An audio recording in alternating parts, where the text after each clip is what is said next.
IG Khyber Pakhtunkhwa Muazzam जान ने पेशावर खुदकुश हमले से मुतालिक साजिशी बयानिया मुस्तरद कर दिया। कहा मस्जिद पर ड्रोन हमले का दावा करके जख्मों पर नमक छिड़का गया। यहाँ हर बंदा साइंसदान बना हुआ है। जाय वकुआ से बॉल बैरिंग मिले हैं। उन्होंने कहा कि जनाजों की तदफीन से फारिग नहीं हुए कि नया तूफान खड़ा कर दिया गया। हम गम में हैं, लिहाजा अफवाहों से हमारे दुख में इजाफा ना करें। जवानों को सड़कों पर लाना किसी सूरत कबूल नहीं और एक एक शहीद का बदला लेंगे। जवानों को गुमराह करके सड़कों पर निकालने को बर्दाश्त नहीं करेंगे।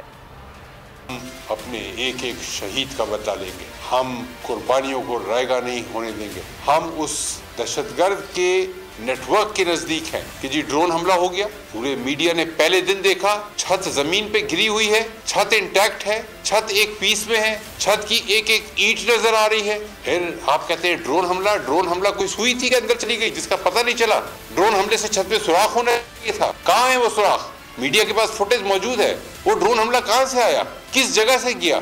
जो ड्रोन हमला था बिल्कुल गलत बात है। हर आदमी एक साइंसदान बना हुआ है। यहाँ पे ग्राउंड के ऊपर देखा नहीं है किसी ने। सतून नहीं है, दीवारें गिरती है, दीवारों के ऊपर छत है, छत नीचे आती है। तमाम मेरे नमाजी मेरे बच्चे उस छत के नीचे आ गए। 10-12 किलो का एक्सप्लोसिव है, TNT एक्सप्लोसिव है, tri nitro टाउलिन high explosive. Shock waves के लिए निकलने की कोई जगह नहीं है। अगर आपको ये वीडियो पसंद आई है तो हमारे चैनल को सब्सक्राइब करें और बेल आइकन को प्रेस करें।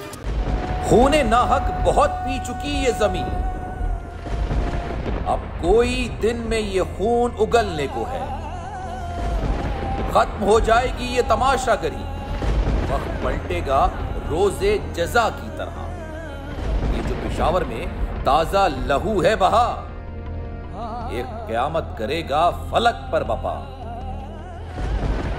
गम की सलमनाक घड़ी में बोल सानह पेशावर में शहीद होने वालों के लवाहिकीन के साथ।